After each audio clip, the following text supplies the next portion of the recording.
Good morning. Today is Thursday, the 24th of October, 2019. My name is Graham Day, and this man, I'm going to guess wrong, is this? Yeah, there we go. This man up on the screen, if you are watching on video services, is the Bib. Morning, Bib! Good Thursday morning. Soppy radio voice. I don't know why I went for a goofy voice, but there we go. Oh, it's like a really BTEC Chris Tarrant. Do us a favour, Bib. We've just noticed this, the cup that Bibby's drinking from. Let's have a look at the cup. Nope. Bib. 9. Let's have a drink. Let's drink at the same time. Okay, I'll show you the cup. Boo. Dan Lad Gamer says, scoop! And that is exactly it, ladies and gentlemen. The time is just after 10 a.m. on Thursday, the 24th of October. That means every single weekday at 10 a.m. we will bring you the scoop live on twitch.tv/ice cream uploads. I heard no, it was just, I'm going to kill Slack because it's making noises in my ears and it's probably coming through the stream. There we go, it's gone! Slack and my emails I start coming through because I think I was streaming the other day and the WhatsApp come from my PC and people just like, was that me? And everyone's just like, oh god, it's not me. Yes, so we are live, twitch.tv/ice cream uploads. We will be on YouTube in roughly an hour from the show ending, and then later on today, if you want to listen to things, we will be live on your favourite podcast services. We tell you that every single day at 10 a.m. when we start the show on twitch.tv/ice cream uploads. If you're watching here live right now, make sure you hit the follow button so you know going forward, just like Dad and Lad Gaming has done. Do you know, he's even gone beyond that. He's hit the sub button, as you can tell from that sexy little ice cream logo next to his name. Yes, what a guy. GG. Oh no, not Graham's house again. It is. Do you know, actually, one second. I'm going to show you rude parts of me because I'm going to close my window because I can hear cars and everything's there. So bear with me 1 second. I can see your knob. So, for everyone that's watching live on Twitch TV, Graham tends to stream with no pants. Oh no. So you can just... No, that's not a Fallout Hellway. That's falling out of his boxer shorts. Hey. See what I did there? Nice little tangent, and a little being the operative word. Nice tangent there from the Bibruna. So we bring you our favourite, or most talked about news stories from across the games industry every single day, and give you our very flawed and often weak opinions on them. And Bibi mentioned Fallout because that just happens to be the first article. I'm just going to kill things on my screen here so I can bring this up. There we go. There we go. So we're starting off the day. We seem to be talking about Bethesda quite a bit, and annoyingly, they kind of are going against what I've been saying about them recently. As Matt Kim from IGN reports, even Fallout 76's most loyal supporters are mad at Bethesda over its new subscription service. A Fallout 76 breaking point. So let's just hide this for a second and give you guys a little bit of a recap. So Fallout 76, we were speaking about, was it yesterday? I think it was. I think we had a tangent onto it yesterday anyway. Fallout 76 released. It had a lot of features. We won't go into the details of what they are just yet. We'll probably cross them in the article. Missing, and a lot of people that fell in love with Fallout didn't like the game because it didn't feel like Fallout at all. So Bethesda have said, do you know what? We screwed up. We've got one of our biggest messages in the E3 conference from July this year was, yeah, do you know what? We're going to fix this. We're going to bring all of this back. And I think last week we covered it on the scoop that, do you know what? They're not doing that just yet. Fair enough. They've said, we're trying to issue an update to the game. It's a bit bigger than we expected.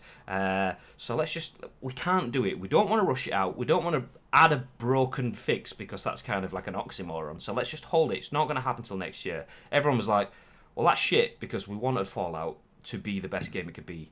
However, because it's in our best interests, benefit of the doubt. So yeah, you've held back with Doom because it's in our best interest. You held back with this fix because it's in our best interest. So, do you know what? Shit that we have to wait for a game that we've paid for a year ago. But it's fine. It's all right. We're all lads. Yeah. Forward to this article that we've touched on. Today, Bethesda is celebrating a fictional celebration called The Day the Bombs Drop, which is the fictional day in which the world of Fallout was born from a nuclear war. It's also the day Bethesda dropped the news that a premium subscription will be coming to Fallout 76. That gives players some heavily requested features for a monthly fee. Everyone disliked that. A nice 3-word sentence there from Matt Kim, just summarising that. The new subscription service is called Fallout 76 First, and it's an add-on subscription that players can purchase on top of the base game, which retails for $39.99. So with Fallout 76 First, players will get access to the following perks. Private worlds, which is private servers that can host up to 7 friends. Scrap Box, a new storage device for unlimited crafting component storage. Survival Tent, a new placeable fast travel point with a stash, sleeping bag, and more. Atoms, so you get 1,650 atoms per month for the item shop. Ranger Armor Outfit, which is an iconic Fallout outfit. Icons and Emotes pack, so unique icons and emotes for first subscribers. Let's keep going. Okay, it's not easy being a Fallout 76 fan when Bethesda's live service, multiplayer-only approach to the Fallout series was released in late 2018. It was met with less than critical acclaim. The game was buggy and there were problems abound outside the core gameplay experience. A security lapse exposed user data online, and the entire thing about a collector's edition canvas bag that wasn't. And there was an entire... not really a great sentence there, but basically what he's saying is there was a canvas bag that you got in the collector's edition, and it was supposed to be really nice, but apparently it was really shit. So Bethesda had to work on replacing all of those to anyone that had purchased them. So now, even today, Fallout 76 feels like a work in progress with bugs, network issues, and more, keeping it from being a smooth experience. Despite this, Fallout 76 is an ardent group of defenders online. There's the Fallout 76 or the FO76 subreddit, which, unlike the Fallout subreddit, was built around Fallout 76. There's also Bethesda's official Fallout 76 forums, and both are often reliable spaces for constructive Fallout discussion. But the following announcement of Fallout 76 First, the FO76 subreddit's front page is alight with mostly criticism. Is this an out-of-season April Fool's joke? Asked one Reddit thread, evoking the famous question at BlizzCon 2018, following the Diablo Immortal reveal. Defended this game multiple times, but I can't defend this new membership, one Redditor writes. Unlimited component stash space is the real dagger. Let's leave it there for now, because this is a long old article, and we're probably only halfway through. So, as you've seen there, from the communities around Fallout 76, they've stuck by, despite the game being a little bit subpar, being kind, but seeing that after they've balls up a game, they've ballsed up the fix of a game, so that it's taking even longer than expected. We're almost into like a year and a half after launch before people are expecting to be able to play what they expected the game to be at launch, and now Fallout is rolling out a subscription service on top of the normal game. So you can't play the game that you want, but how about paying for extra for the game that's not the game that you want? I mean, just quickly run through the chat, because I realise I've been neglecting that as well. Oh no, not Graham's house again. Took me ages to get out of the sex dungeon there, says Big Zombie Monkey. I didn't even realise you got out. God damn it. Top of the morning, lad, says Pezet Live. Thank you very much for the host, Sep. Absolute pleasure to have you here, dude. Zombie Monkey says Fallout 76 doesn't exist. I refuse to accept it's a real thing. And then they said, give us more money. Yeah, that's exactly true. Only Human Jelly. Nice first founders badges there. Oi, oi. And then a WTF straight after it.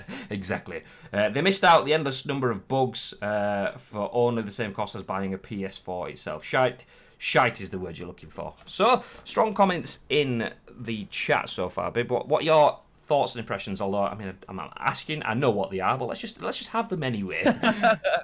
Well, I sent you a screenshot of this last night, and then also Anchorman, like, we're all laughing gif, because it's a travesty. I mean, you've mentioned it before. We talked about Fallout 76 quite a bit on this, basically because there's people in the chat that loves Fallout, or the franchise itself, and this is an absolute mockery. Like, the one thing that I do actually like is it says private worlds, private servers that can host all you all to do next to balls. There is no NPCs. There is nothing that's going on in this game.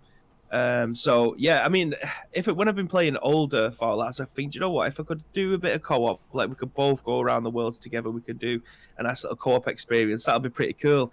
And if the NPCs come out, then the private worlds might be a little bit cool. But there's just nothing to do. Like, why are they expecting people to pay again? For up to, I think it's $100, is it, by the end of the year? It's $100 a year to play a game that, nobody's playing, and two, it's broken to all hell. Like, it just makes no sense. We've said it a million times, but they're shooting themselves in the foot, left, right, and centre here. And I think you said, Bethesda are in the news again. but they keep on doing dumb shit. So stop doing dumb shit. And yeah, it's kind of like Blizzard are screwing things up. We want to be the B company that yeah, no. Let's jump back into the article quickly because you touched on the price then. So Fallout 76, we've skipped a few parts of the article. If you want to read it, obviously it will be in the notes on the stuff that Bibby explained that I had no idea what it was. So good explanation, description. Notes. It's in the show notes. Yeah, that was it. I was going to say patch notes, and I was like, this is not a patch. But anyway, Fallout 76 spent the better part of a year fixing many of its launch bugs and still fleshing out content for its player base. The process still isn't finished. One of Fallout 76's most anticipated DLCs, Wastelanders, which introduces NPCs and branching dialogue options, was delayed. So not only is the community reeling from the delay of an anticipated and long-awaited feature, which should have been there at launch, it doesn't say that in the article, but that's my addition, but they're discovering that another high-priority feature could cost up to $100 a year, which... The thing that does it for me is reading around the lines, and well, I say reading around the lines, but also trying to fill in the gaps. I mean, one thing I haven't done being new to PC gaming is I've never played any private server games, but from what I'm aware of people that pay for private servers, and you're essentially doing that to be your own games master. You're the guy that controls what happens in the game in terms of who's in the servers, and you can introduce mods.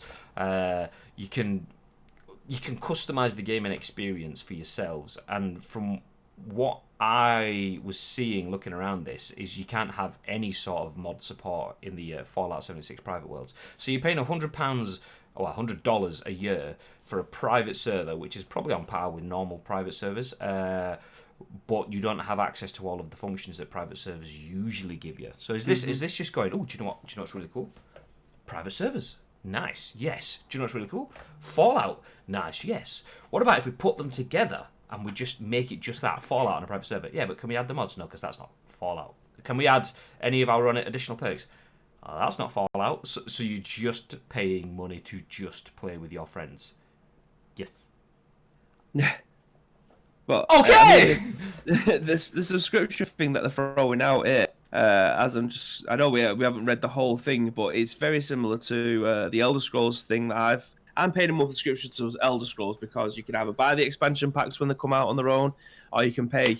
I think it's £7 a month, and you'll be able to get access to all the DLC. I say for free, in air bunny ears or whatever it is, air quotes. Bunny ears. Air bunny ears. Yeah. So you get that for free, even though you're paying £7 a month. You get extra bags, blah blah blah. So for me, that's a good deal. Whereas they're saying that all the DLC, the post-launch stuff, it's going to be free, and that's important. Yeah, fair enough, your DLC and all that might be free, but just fix the game first before you start offering stuff like this. Like No Man's Sky, we mentioned them a hell of a lot on this show, but they're doing all the things right at the moment. They realised that the game's buggy. They bought billboards to advertise an apology. I think it was outside their studio, which obviously went down well with fans, and they fixed their game to a state where people actually want to go and play that game again now. People are avidly avoiding this game. This could go into Games Pass. It could go into PlayStation Now. It could go free to play, and people still not will play this game until the shit is sorted. You can't be ruining a franchise like this and expecting people to still pay money to be able to play this game, despite not being able to play it to its full potential. It's wrong. It should not be being done. Absolutely.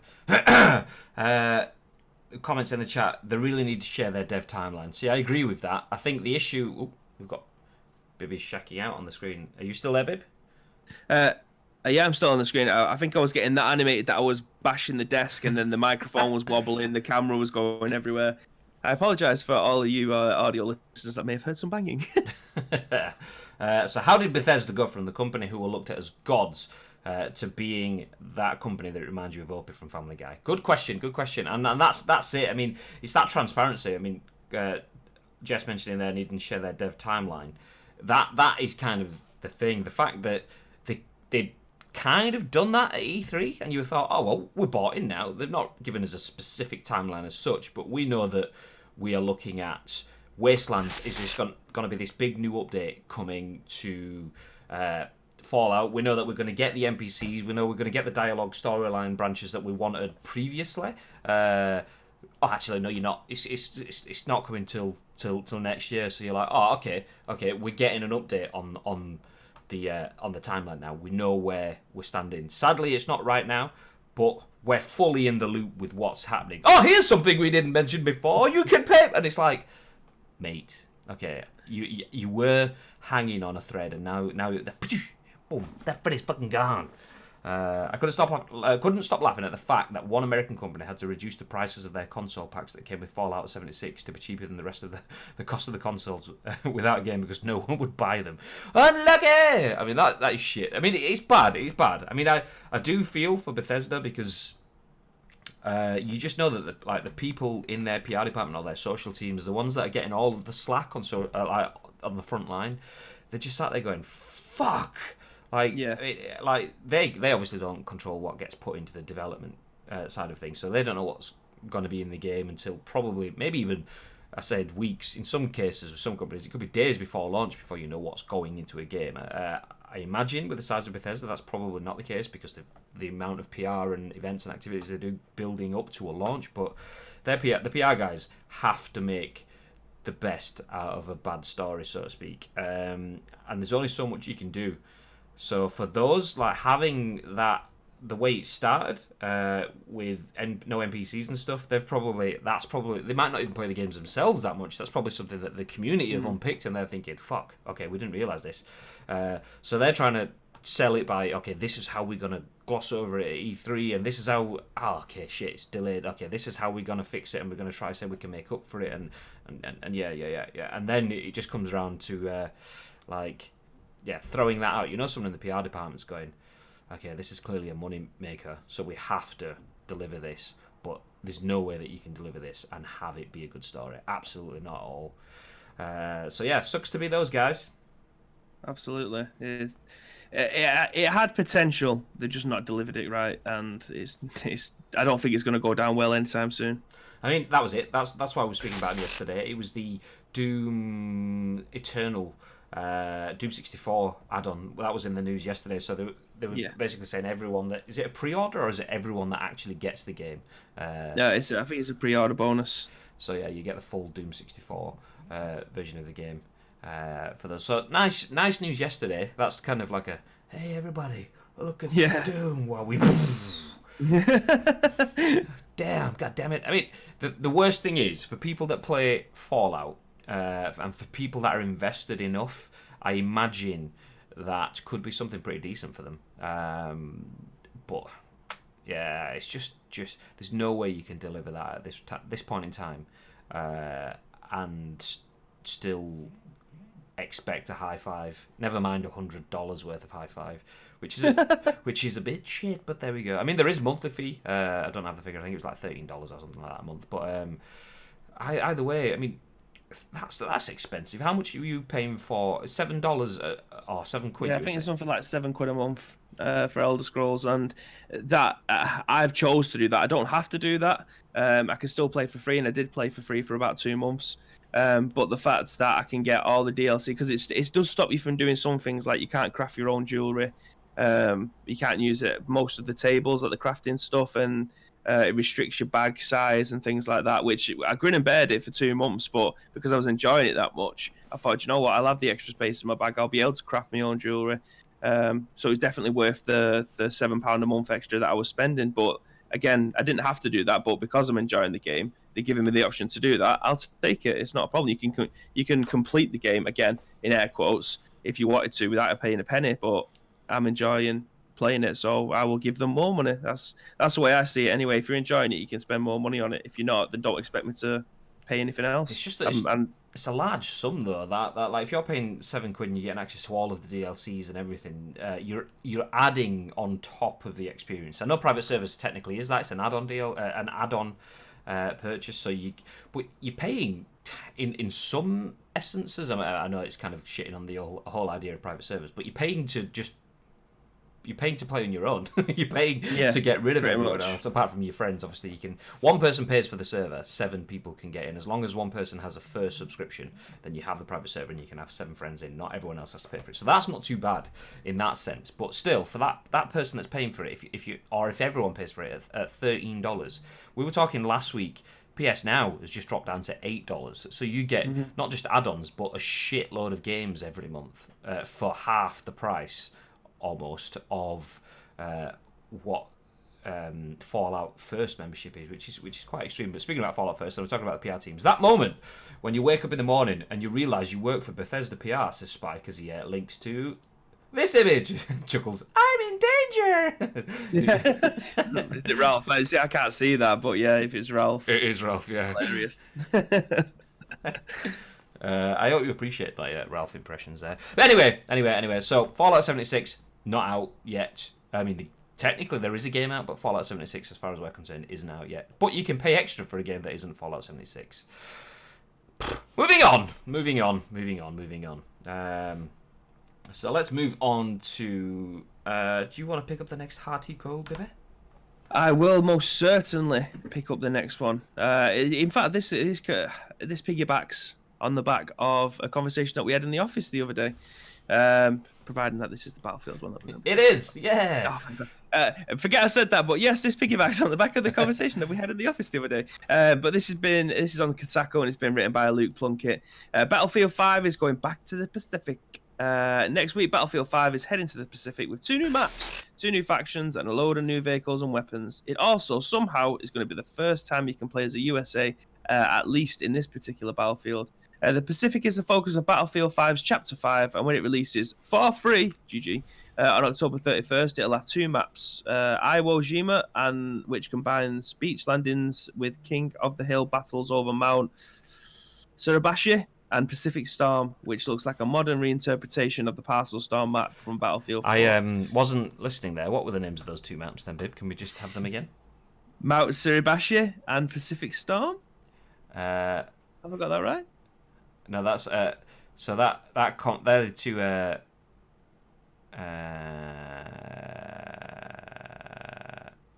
okay. Yes. No, I was looking for the other Iwo Jima, and you said like I would. Never mind. Anyway, carry on. You can play as either the Imperial Japanese Army or the US Armed Forces, and an amalgamation of the Army and Navy, which, because the Pacific area, there are new tanks, weapons, aircraft, and gun emplacements unique to the theatre. Here's a trailer which pretty much covers all of that, with lots of explosions.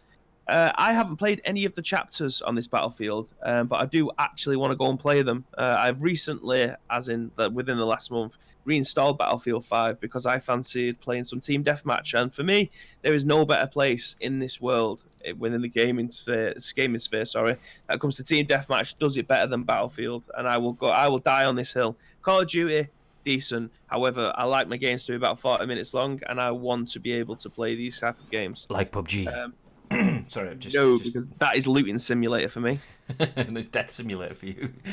Yeah, but these Battlefield games, whenever it comes to things like Team Deathmatch, Conquest, and things like that, there's no better game. I like the games to be 40 minutes long, and I also like the fact that people who are at the top of the table usually have between about 15 to 20 kills in a 40-minute game. You'd think that's not that great, but the amount of tactical nous that you need between the teams to be able to go on and take down whatever it is that you need to do is perfect. And I love these games, and I will definitely this expansion pack. See, I have Battlefield 5, and I've had Battlefield 5 since launch day, and I don't think I've fired it up. It's not that there's anything to do with Battlefield 5, that you will find out if you listen back to the scoop. That kind of happens with every single game for me. It's just the time to get into it, because the thing with a game like Battlefield 5, there is definitely a skill gap from those that have just picked up the game to those that have been playing for 10 hours and more. And it's so I played a bit of Black Ops 4. I've obviously played the likes of the PUBGs and the Fortnites and everything at the time, but this was just another FPS that I was kind of like, do you know what? When is it Firestorm? Was that what they called it? When Firestorm comes out, I'll play Firestorm. But obviously that just was a bit shit. It was definitely a last minute add-on BR kind of thing, which was a bit disappointing. I think Lewis streamed that when it came out, and he ended up getting a win within like the first 2 games, which he was over the moon about. Is that the one where he did? Yeah, without noticing it. Yeah, sorry, yeah. Oh yeah, I've won. I've won. Wow. Yeah. So that's how kind of I've got this on the screen. Let's take it off screen. We get the idea now. It still looks beautiful though. I mean, the Frostbite engine on this looks great. Yeah, it does look good. I mean, see if I can find. I'll let you fill a gap. I saw. Yeah, I mean, go on. Sorry. I was gonna say I saw the start of the video. Like on that video, you can see the soldier kind of looking out at a beach on a boat like that, and a YouTuber that I know called Westy. Well, many people will know called Westy. Made a funny clip of that yesterday. I wonder what he's looking at. I don't know if I can see it. Ah. There's a video game that's coming out. It may already be out because I watched a very brief video on it. But do you remember? I can't remember. I'm sure it was Finest Hour, Medal of Honor Finest Hour, where you get off the beach at Normandy. Was it Frontline? I think it was. The Normandy beach is where you get off the boat, and then you have the two like bunkers at the top, and they're shooting down at you just to try and get up there. Basically, for the scene from Saving Private Ryan, which is mega. And not to be confused with the guy that followed the channel the other day, Shaving Ryan's Privates. GG. Yes, Connor lad. No, it's all right. I'll plug it in underneath it. Sorry, my laptop was about to charge, so Connor very politely has brought down the charger for me. Thank you, Connor. There we go. This is the bit that I'm wasting my time for. I will try to explain for those that are listening on podcast services, but it's pretty much something for the video guys. So if you do want to see this in its entirety, then either check out Westy on Twitter or just watch the videos live on twitch.tv/Ice Cream Uploads or on YouTube. Just search for Ice Cream Uploads on there. So this was the video that obviously the soldiers, they're looking out over the water at the beach, and then Westy's response is, "Wonder what he's staring at the beach," and it's I can't remember what film it is, the clip of the crabs dancing, but yeah, there you go. I saw it yesterday and I was chuckling away to myself. But there we go. That's that. Back off the tangent. Laptop is charging. Yeah, Fortnite? What? I don't know what the Fortnite...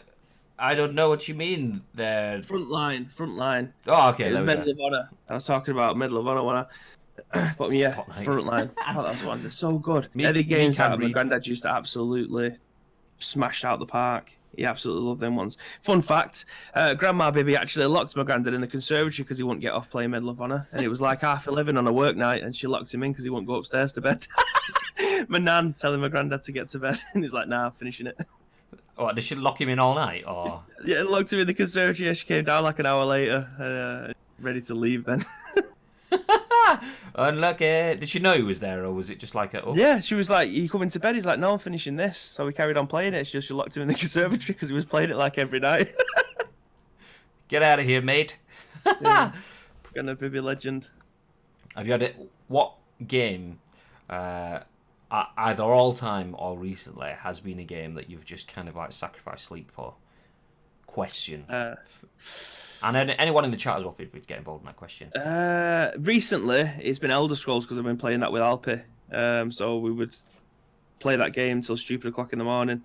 But historically, I think the time that I spent the most games playing was back when I used to work in my old job. I didn't used to have to be in until like 8:30, so I used to stay up till God knows whatever time because it was only like 5 minutes away from my house. But probably playing Pro Evo with Barry. I think there's a clip on my when I used to stream it. I think there's a clip on my Twitch where Samantha comes down and bollocks me because I'm being too loud, like 2:30 in the morning. And I apologise as soon as she walks through the door because I know what's coming because I'm laughing. Sorry. If it was like 2016, it probably was. I've had it where I've been playing. Maybe not in this room, but basically. You can see the window just behind, like 2 rooms down is where the Clominator sleeps, but like she used to have this room. This is a small room, but then when she got big enough to need space, we just swapped things around. But yeah, when I was in that room, quite often I'd be there playing along and I'd be like, sorry, I'll try to keep it down. My God, yeah! I'm sorry, I'm just going to try to keep it down. Believe it or not, I've started on Fortnite and can't get off it. Are you enjoying Chapter 2, Dad and Lad? That's interesting. I kind of do want to pick it up, but I think I've missed the boat again. I think seeing all the hype for Chapter 2 and seeing all the new tweaks and additions and Jack and Biberino getting the win in the office, by the way. And a few people playing a few games in the office. I thought, do you know what, actually, I'll jump on it. Because it's a good game. It's such a fun game to just pick up and play. It doesn't have the depth that a PUBG has for me, but for a game that I can pick up and just bash out a really enjoyable game, yeah, man. But just, I would have gone in with a load of refreshed noobs, but everyone's back to being pros again now, so I'll just be that dude running around with like a pack of nails and a 2x4 going, I'll build something, while they're all like, whoom, skyscrapers. So yeah, it's back to basics, none of this flying around and jump pads, etc. The bots help. Yeah, that's me. That's me. I am the bot. Captain Botman. That's what she said. But yes, I think for me, games, I mean, most recent, I've mentioned it already, Overcooked. Finished it now, so that's kind of gone, but I will be moving on to Overcooked 2. Playing Overcooked till 2:30, the last 2 Saturday mornings in a row. Pretty good. Liked it. Finished it now, though, so, I mean, I say liked it, hated it, and liked it at the same time. But yeah, I'd probably echo the staying up to the silly clock, playing Pez, and Modern Warfares and things like that, which isn't even a segue into any Modern Warfare content with the game coming out tomorrow. But yeah, Modern Warfare 2 and everything, that kind of genre. I mean, if they want to sponsor the podcast and give us a few copies, then that'll be great. But yeah, but if you do want a couple of copies of Modern Warfare, then I'm not sure if he's in the chat. If he is in the chat, then I'll give him some hype. But if he isn't, then sorry, mate, you've missed it. But yeah, he'll know what I'm on about, and if he comes in, then I'll tell you. If not, then we'll just pretend that never happened. It looks like he is in the chat, and he has just dropped off my charger, so chance are he is probably listening. Okay, well, I'll say it then, since he brought your charger. If you are interested in getting a copy of Modern Warfare, then make sure you check out Buzzkill. That's at Buzzkill. No underscore ES. No Spanish channels, just at Buzzkill on Twitter. Because BK XL, I think that's his name, or is it just Connor O'Boyle in the chat now? I can't remember. BK underscore Connor. Oh, okay. And the man with all the names. Yeah.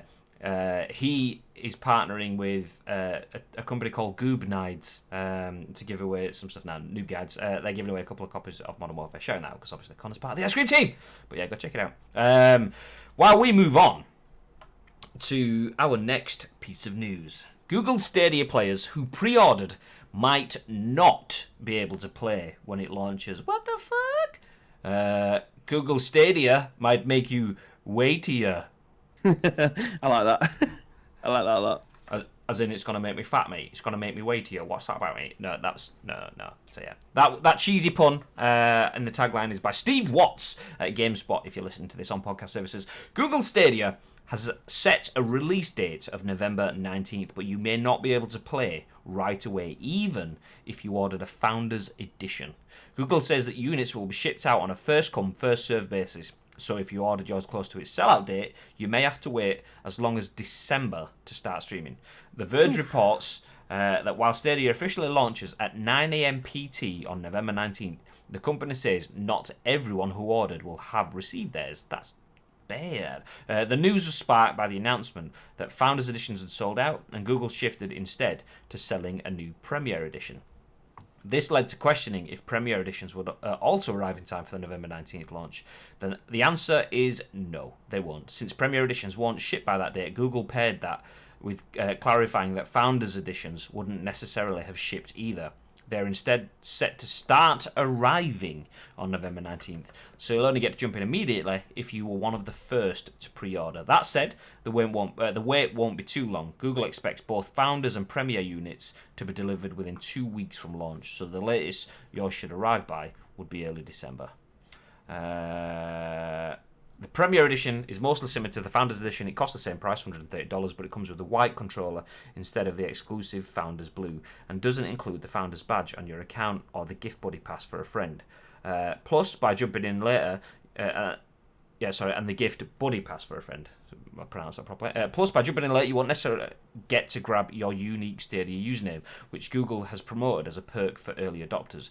Check out our pre-order guide for more details, obviously, from Gamescom. This is the second piece of surprising Stadia news recently after Google revealed that at launch, the Stadia controller will only work wirelessly with the Chromecast Ultra. A Chromecast comes with the Founders and Premier Editions, but that means you can't just swap to a phone or tablet with ease. What?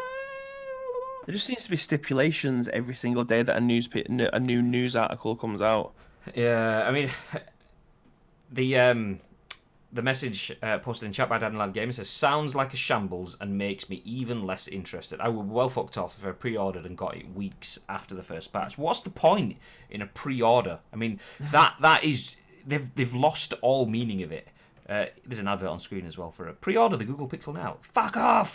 I mean, am I pre-ordering it or am I just ordering it for it to arrive at some point in time? A pre-order is exactly that. Pre-orders didn't exist until about 15 years ago. Not really, not in the sense they do now. A pre-order is you getting your order in early to ensure that you are ready to go. Not that you just spend earlier. I've ordered it pre-release. That's not what it is. A pre-order is ordering pre-release to get it on release. That's what it's about. And for them to not deliver on that is a shit show. That's poor form.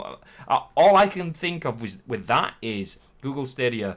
I mean, this is probably a bizarre thing as well, because it's not as if Google don't ship hardware products. I mean, there's 4 adverts for Google Pixel 4 on that page alone. They're used to shipping adverts and stuff. It's shipping hardware. So the idea that they don't have the logistics in place to ship that's what I was thinking. Maybe they don't. Maybe they've got such a demand that they didn't expect so many people to be wanting this product at the same time, so having them manufactured, having them shipped.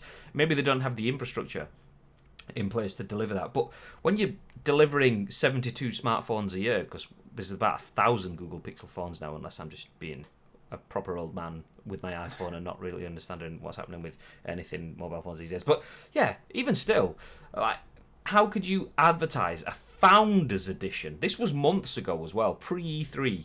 I know that because I looked into pre-ordering one and I thought, you know what, I'm not sure it's going to be any decent, so I'm going to save my money. People in the office pre-ordered Founders Editions and stuff pretty early on, so we should have one that we can feature on the Scoop or Ice Cream pretty early on. But are we going to get it at launch? I don't know. Did we order early enough? I mean, which is bullshit. Bullshit. Absolutely. I mean, I think Connor's ended up picking one up. Said he was going to pre-order one anyway. So I'll be interested to see what his thoughts are on that. I know he's now talking in the chat, so he is active. But yeah, I mean, I think he actually mentioned that it might not end up getting it day one, purely because of how it's going to be delivered. But yeah, I am still interested in how it actually plays out, because it's convenient. It's a convenient game, and you can play it any way you want. Blah blah blah. So if it works how I think it might work, then it might be great. I do want to pick one up at some point. It won't be on release. It'll probably be like middle of next year. But we'll see. I mean, it's not changing my perceptions of Stadia. I'm still openly optimistic. Obviously being a word that can change over time.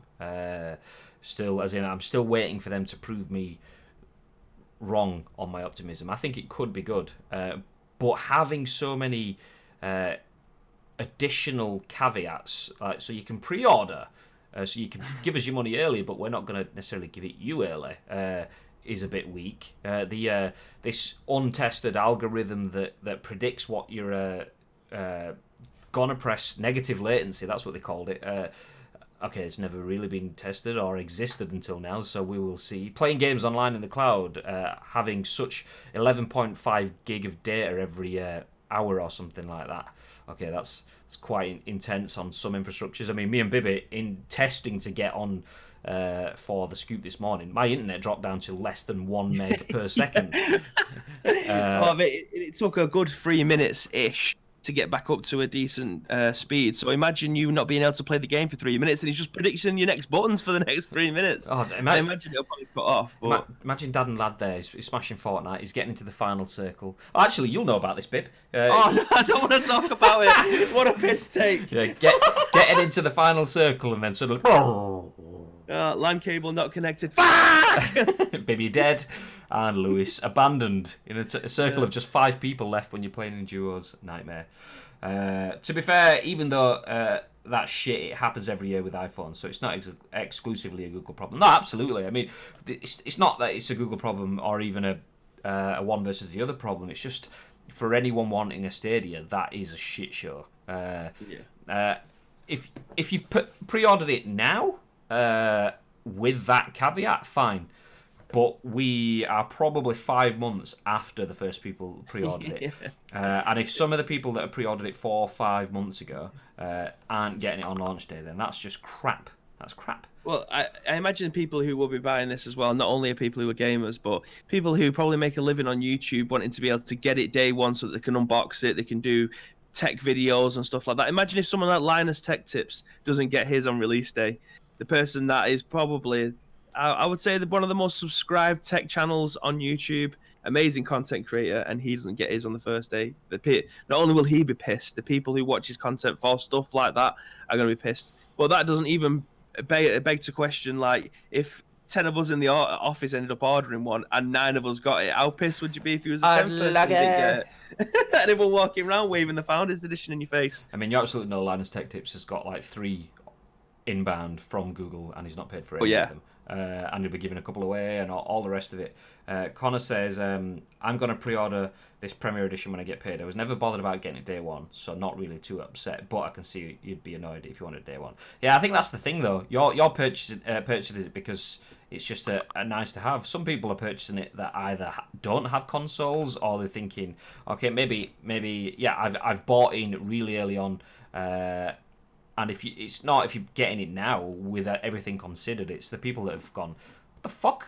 I've had this in my shopping basket, like paid for whatever, for ages now, and now I'm being told that I might not be getting it until December. That's where it becomes a bit of a shit show. Hopefully, they all come pretty early, and that by December it's a caveat. Maybe they all come by the end of the week, and then hopefully when they do arrive, it all works perfectly, and everyone can high five and when I say high five, I mean like a yeah, as opposed to a oh, baby's off. Oh, he's back. Oh no, he's gone again. That's me for the benefit of podcast listeners trying to high five and mimicking lag and crap. Well, I haven't got you on the screen. I haven't got you on the screen today. You know, because it sounded like you was being a robot or something. So whatever you're trying to do, you need to give me so I can high five in any other direction but the way of my face. Yeah. Well, look up, babe. Yeah. Oh, your face is kind of chroma keyed out. For the benefit of those listening to podcast services, number one pirate who I haven't seen in the chat today, but he requested that I make Bibby sit on the shelf behind me. What I did, I've chroma keyed the background because Bibby sat in the blue studio, so now Bibby's head sits perfectly on the body. I mean, the fact that you can see through his headphones and his forehead, we'll just ignore that that's even happening. Absolutely ignore that. But yeah, it's the Belf on a shelf. There we go. So. Well, let's look back at the comments. Yeah, that's true. I totally agree. It was something that's true. I totally agree. If it was something I was insanely hyped for, I'd be pissed too. Yeah, I mean, we'll be able to judge it by when Connor's not pre-ordered his yet. I think he said you're going to do it payday, so within the next week or so, which is a few weeks before launch. Still a good pre-order period there for any sort of console manufacturer. If you pre-ordered a PS4, you'd expect it on launch day. Absolutely. Unless your Postman or Amazon cocked up or something on the day, but Sony themselves wouldn't go, oh shit, yeah, we haven't actually got enough yet. But we can gauge that because I know that Mark pre-ordered months back. And as far as I'm aware. I think pre-3 they pre-ordered. So we can judge by when Connors comes in and when Mark and Lee's comes in. We can give you a rough idea of turnaround times for us at least. So yeah, we can say, okay, April came at this time. Might not be in April, but September or October came at this time. So what games are available at launch? Destiny 2. Red Dead? Football Manager. I don't know if Red Dead... When is Red Dead's PC stuff coming? I know Red Dead is coming to Stadia, but yeah, I'm not sure. I don't know. Feel free to have a Google and let us know in the chat. Whilst we move on to our... Well, it's not our final, it's our penultimate. Second to final. Yeah, purely because I've added some PUBG content on the end, just saying. Well, do you want me to take this then? You can have the PUBG content. PUBG. We can do, but just as soon as we've got the link there before we jump ahead, Connor's dropped us the link in the chat. This is a 95 Google article, which I've not even heard of. So that's written by Ben Shune. Google Stadia, here's every game we're expecting when it launches next month. Destiny 2, The Collection, Red Dead Redemption 2. I think they're confirmed, yep. And games they think will launch is Assassin's Creed Odyssey? Assassin's Creed Odyssey. Or Odyssey. Attack on Titan 2.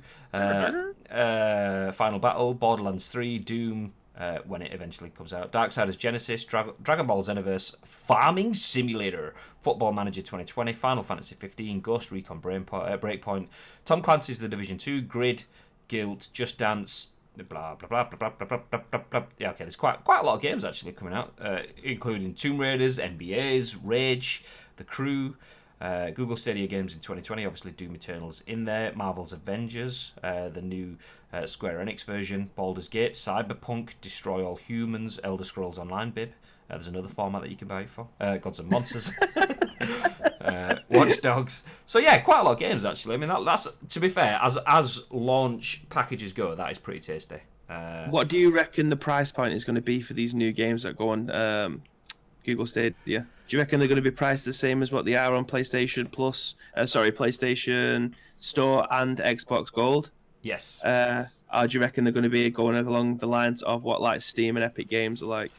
I think what I would expect is that they would start at PlayStation, Xbox Store prices. What you would like to do is go in at the level of we're another console, and consoles cost this much, because the thing with consoles is you're paying for the casual market. You're not paying for people that are interested in terms of like having launchers and being able to download mods and private servers and stuff that PC gamers are fully aware of. Console idiots like me will just go, I want a game that I can plug into my TV and it costs me £50 because it costs £50. And it's like, yeah, but I got the same game for like literally 49p yesterday on Steam. Yeah, but it costs me £50. And if you were Google, you'd go in knowing, okay, we want to hit £50. We want people to be aware Stadia is... it's got negative latency, it all works really well, you can play online, you can take it with you, it's a portable console PC, but games cost £50 because you're paying for all of that. Oh, thank you, Dropbox. So yeah, I think they're going to go in at that. Whether they stay at that level, though, that they may just go, okay, fuck it, we're going to have to acknowledge that we aren't a console, we are a PC, and that's where our competition is, so we're going to have to mirror the price in that sort of sense. I don't know any of this. This is my personal opinion. If you were a brand launching a new product, you want to aim for the Rolexes of the market and get people bought in at your price at the top end. And then if it turns out that actually, no, I'm not a Rolex, I'm a Citizen watch or whatever watch is a bit further down the category, still good, still really good, still more expensive than a lot of other things out there, but not Rolexes. I think that's kind of what they probably have to go in at. That's my thoughts. I've got a question for you just before we move on. Mm-hmm. How do you spell warfare? WARFARE. Yeah, well, that's generally how you spell warfare when you play Modern Warfare. However, it appears, this is breaking news by the way, it appears that somebody in the Twitter sphere who ever creates the emojis and the hashtags has decided to spell Modern Warfare hashtag MODERNWAFARE with the emoji at the end. Modern Warfare. Yeah. So anybody that's trying to like tag hashtag Modern Warfare with the emoji, it's warfare without the R. Yeah. You see this. You have to pay an absolute fortune for these things as well, don't you?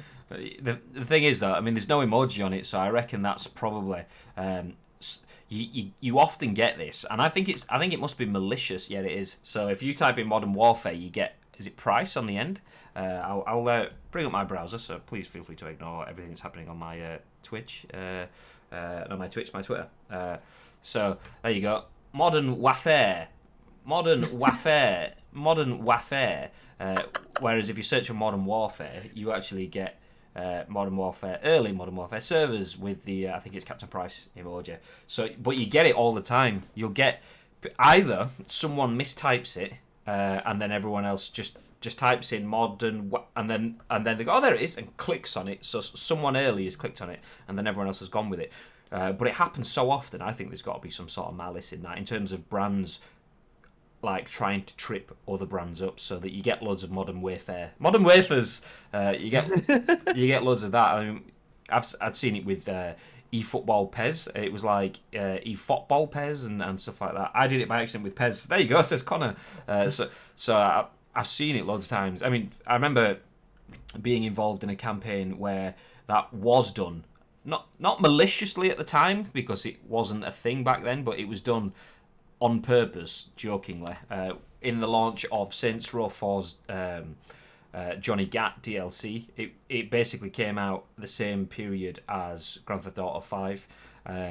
So Deep Silver sponsored Gat 5 because Johnny Gat was back. Obviously GTA 5 came out, so everyone on the launch day of GTA 5 was tweeting with the hashtag for its competitor game, which was genius marketing. Gat 5, and then everyone's like, "Why is everyone talking about Gat 5?" Clicks on it, sees Johnny Gat everywhere.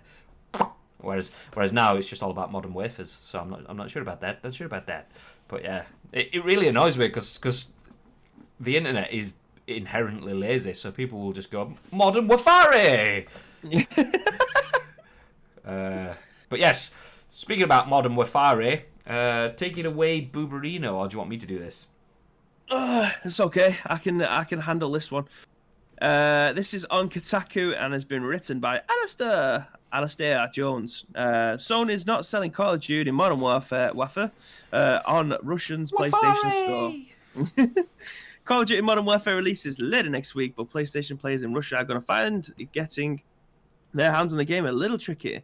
In a tweet that was sent last night, Call of Duty Russia confirmed that the game will not be available digitally in their region. Do you want to just read out the tweet as well, bit? Yeah, so be Modern Warfare. Yeah, my Russian is great, can't you tell? The translated tweet reads, Call of Duty Modern Warfare is a fictional game that has been thoughtfully created to entertain fans and tell a compelling narrative. Sony Interactive Entertainment has decided not to sell Modern Warfare on the PlayStation Store in Russia at this time. We look forward to launching Modern Warfare digitally in Russia on 25th of October on PC via battle.net and on console via Xbox.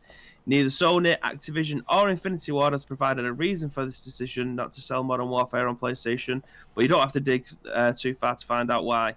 Sony might be steering clear. Modern Warfare paints Russian authorities as its bad guys carrying out bombing campaign in a Middle Eastern city and murdering the father of the character you play in the game's child level. Later, Russian occupies the city and labels characters Farah a terrorist. This is hardly the first time that Russia has been portrayed as a villain in the Call of Duty series, let alone in FPS. One of COD's most infamous missions features Russian terrorists attacking an airport, and information about the country's involvement in Modern Warfare has been around for a while. So it's unclear as to why Sony's made this decision now, especially when Microsoft is yet to act. Sorry. Nearly got there.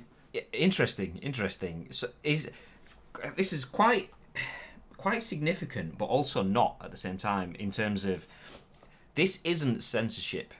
Censorship is Russia saying, nope, you are not selling this game.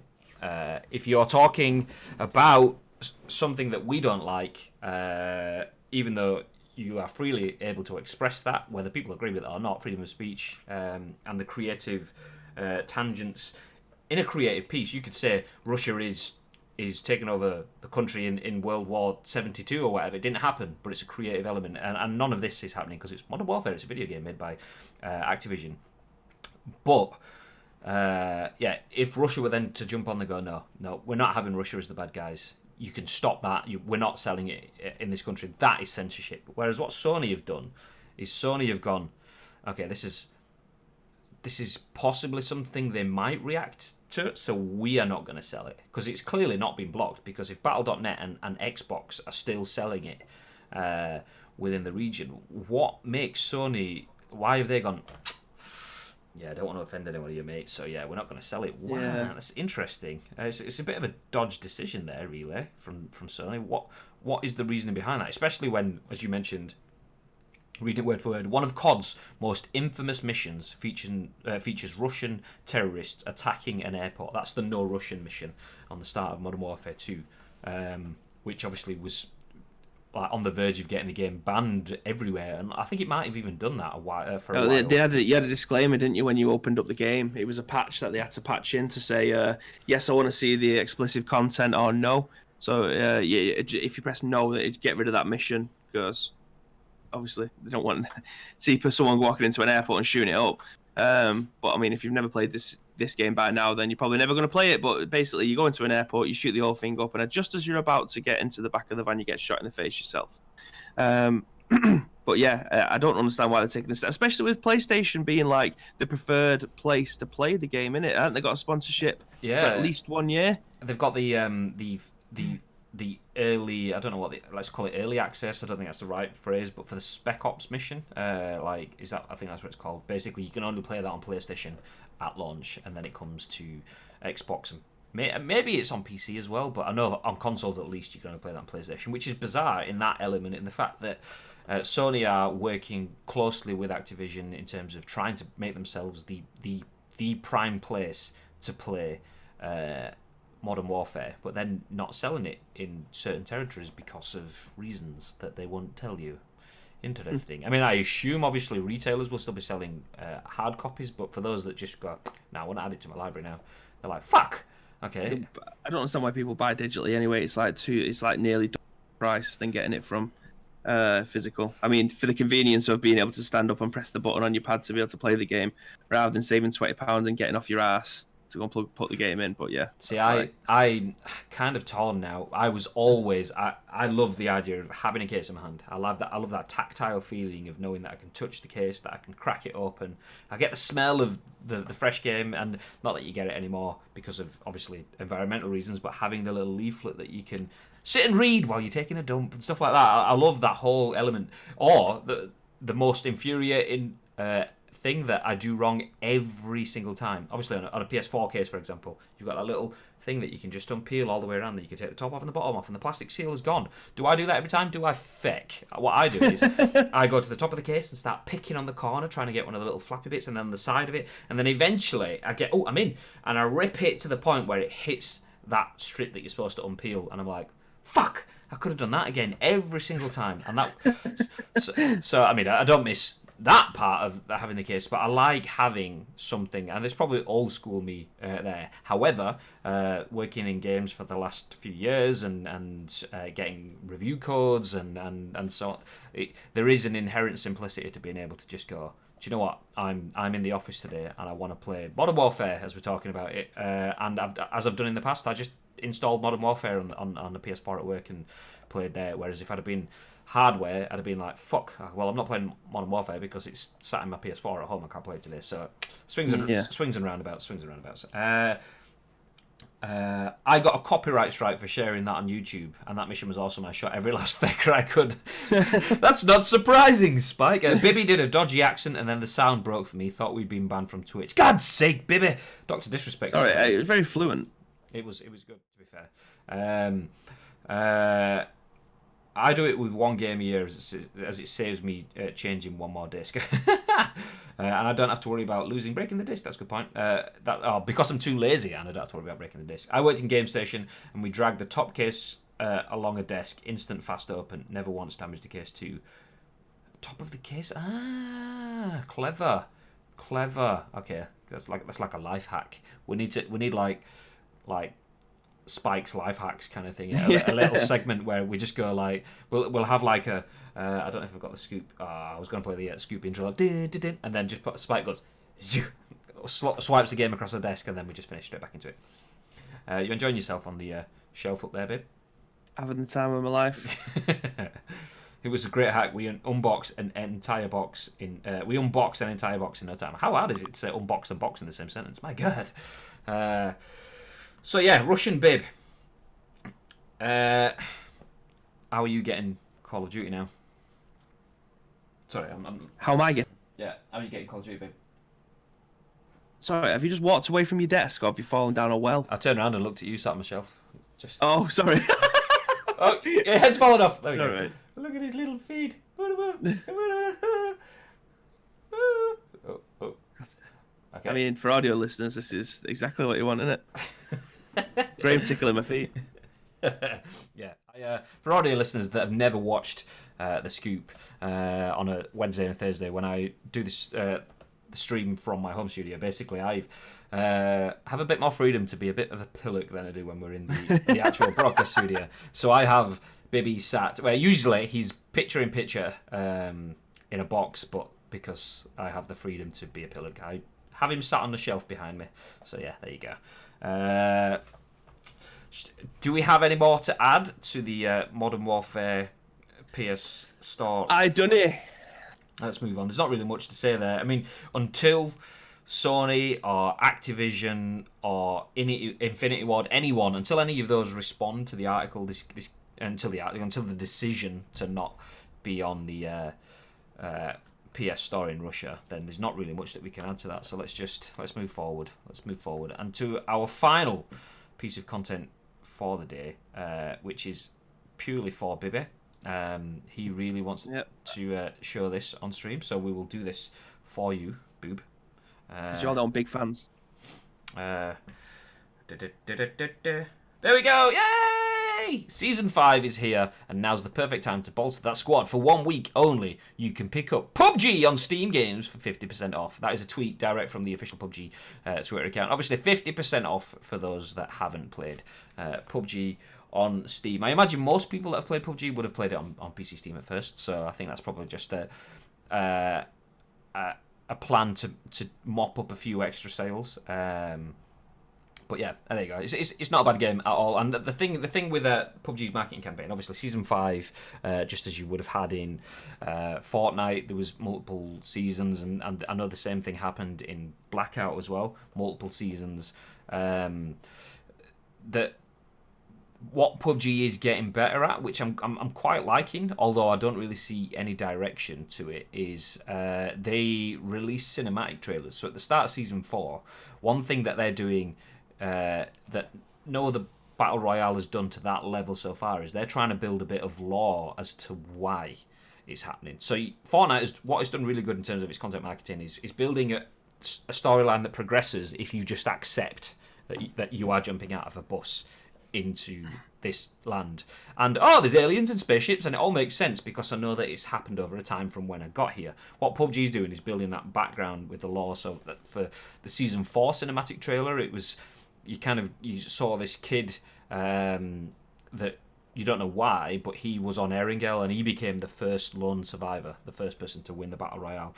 And now he's kind of like almost Hunger Games-ish. He's the guy behind 100 TVs controlling where the red zones are and shit like that. So he's like the game player, the game director, should I say. But then you've got start of Season 5, which is moving away from the first map, Erangel, which focuses on Miramar, the desert map. And in the middle of Miramar, there's the Hacienda, which is basically a big drug dealer's house. It's got a gold car, as all drug dealers do. But they've released like a 45-second trailer this morning where he's kind of his henchmen have pulled someone into his room and is there with traditional like Mexican drug dealer machete on his desk kind of thing, and he's kind of doing the "I'll let you use my land," that's kind of somewhere between Russian and Mexican and The Godfather, which is Italian. So I don't even know what accent that is. Bibby's done one dodgy accent, and I've done another. Yes, all for offensive accents on Ice Cream Uploads. So like he's doing this sort of dramatic talk through of I'll let you do this, I'll let you do that, but you've taken it too far or you've gone out on your own kind of thing. And then it shows you this guy as he kind of like lifts his head up to the camera and it stops, but it says Part 1. So clearly they've seen, okay, the first cinematic trailer that built the lore for the first map, Erangel, had nearly 3 million views, which was incredible. People want to buy into the reason of having a BR. So I think they're kind of building on that with this, but by having a multiple part series as to the story behind the next map, which is pretty cool. I say just ban COD, bad of wank anyway. There's the spike that we're used to. All the negativity. Now you're okay. I've heard some right dodgy gits play that. What, PUBG? Yeah. No, because they've broken it on console so much, I haven't played it in over a week. They have fully lost me. It's a shit show, Dad and Lad. It absolutely is. I played it on the weekend. I did get a win. I actually had 2 games, second place, first place. So like top 2, top 1. bam, turned it off after that because I thought if I just play it, I know I'm at high right now and it feels pretty good. If I keep playing, I'm just going to get absolutely fecked. Played it the next day and it was kind of 50-50. Some good games, some shit games. Let's be honest, there will never be a law that makes sense of these games. I think it can be. I mean, if we accept like the law of most games, when you unpick most games, you have to give a little bit of, okay, there was a big nuclear strike and then you have to trade and bottle caps and stuff. It's all a bit far-fetched, but it kind of, as long as you give that first bit, then it starts to make sense. I mean, it is absolutely bullshit, flying in on a plane. I mean, why would you get on the plane? Why would you not just kill everyone else in the plane? Why would you not just, like, jump out and lock the door behind you at the plane crash or whatever, or take out the pilot? I mean, there's all sorts of stuff. I mean, once you get past that initial bit, I think it's quite cool. But yeah, I mean, just 99% of games don't really have fun. I play Modern Warfare. You jump into a map, die, and you're alive again 10 seconds later, as long as you've gone back to where you were just a few seconds ago, but not exactly where you were. Yeah, it's all pretty bizarre. Are you jumping back in? 50% off, baby. I mean, are you happy that you got 50% off a game that you've already got? Absolutely. I mean, I've got it installed, ready for when you decide that you want to come join the big boys back on the PC again. All patched up and ready to go. But you'd rather just like cross between like PC, Xbox players and PlayStation players and just ruin your experience. But we could ruin our experience together by dying on spawn. Let me see. I'm up to date. Boom. And I'm also up to date on Cuisine Royale as well, by the way. Yes, that's the game of the year. Absolutely not. Although watching the trailers for it, when we were talking about it the other day, I was showing Danielle the trailers for Cuisine Royale, and it's definitely improved. Obviously, it was always shit, and you have to go in knowing that it's shit because it was a game built for a joke. They won't have massively invested in it, but it's actually coming together pretty well. I mean, you have to get past the crappy, janky running animations and stuff like that. But see, I think that's all really tight, me. Like, it's surprisingly, it runs so much better than I imagined it would be, but it's very tongue-in-cheek. Like, you have to go in expected, like, it's not going to be a AAA PUBG clone. It plays as well as you'd expect it, as well better than you'd expect it to be fair. But I absolutely really love it. It's a really, really fun game. But that's all I want from a battle royale. I don't want to take it seriously. I'm not a competitive player. I just want to have fun, and that's what I'm having so far with that. In talking in terms of, I think that's what I was saying. Like in terms of the actual running of the game, that all looks effortless. When I say running, I mean actual physical running. Like the way a player runs, you can see it's obviously not massively refined animations. You've not got players that are kind of like linking animations with the turning of the terrain, and it's just all a bit like some of that. I think you can see that they've got good animations at the core of it, but making sense of running with colanders on your head and a drip hanging off your shoulder or whatever I saw in one of the things.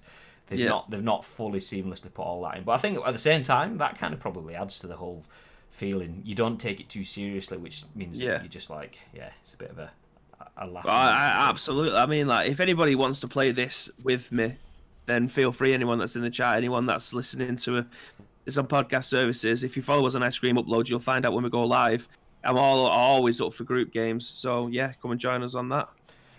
Bibby's always up for group fun, by the way. Just always up for group fun. It's better with friends, you know what I mean?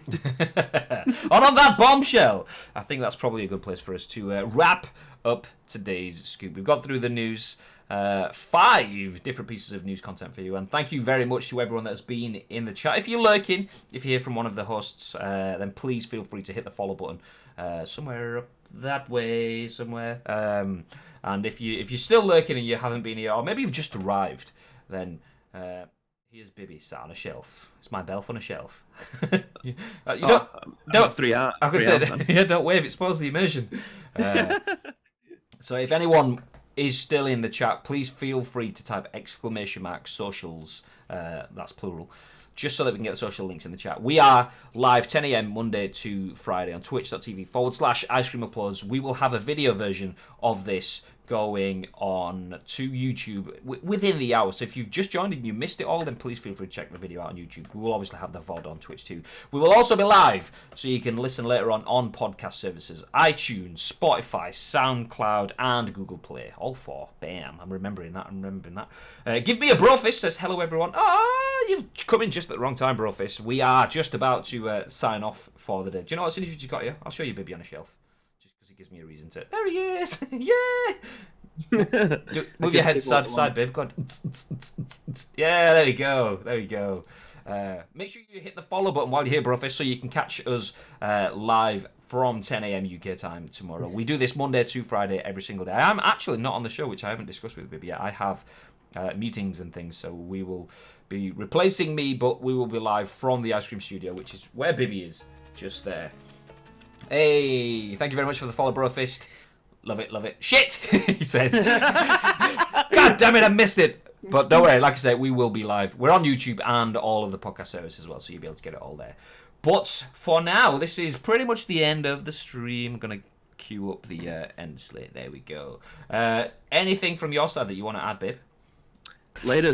Latest, there we go. Nice and easily said. So, from the Biberino, from myself, until 10 a.m. tomorrow, have yourselves a lovely day. And bring on the more attractive Graham, says Big Zombie Monkey. I'm sure will. Until Big Zombie Monkey's request is delivered and more attractive Graham is here,